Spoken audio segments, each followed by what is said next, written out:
పిడుగు అంటే ఏంటో మీకు తెలుసా? అసలు పిడుగులు ఏ విధంగా ఏర్పడతాయో మీకు తెలుసా? ఆ విషయాలు మనం ఈ వీడియోలో తెలుసుకుందాం. ఉష్ణోగ్రతలు అధికంగా ఉన్నప్పుడు నీరు ఆవిరిగా మారి ఆకాశంలో దాదాపు 25,000 అడుగుల ఎత్తులో మేఘాలుగా ఏర్పడతాయి.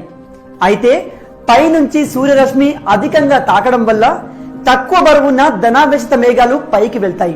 అదే అధిక బరువుండే రుణావేశిత మేఘాలు అంటే ఎలక్ట్రాన్లు అధికంగా ఉండే మేఘాలు కిందికి వస్తాయి. అంటే ఎప్పుడు మనకు కనిపించే దట్టమైన మబ్బుల్లో ఎలక్ట్రాన్లు ఎక్కువగా ఉన్నాయన్నమాట. సైన్స్ ప్రకారం రుణావేశిత మేఘాల్లోని ఎలక్ట్రాన్లు సమీపంలోని ధనావేశిత మేఘాల వైపు ఆకర్షితమవుతాయి.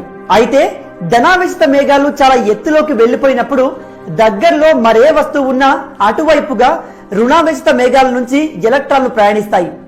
ఈ క్రమంలోనే మేఘాల నుంచి ఎలక్ట్రాన్లు ఒక్కసారిగా విడుదలై విద్యుత్ క్షేత్ర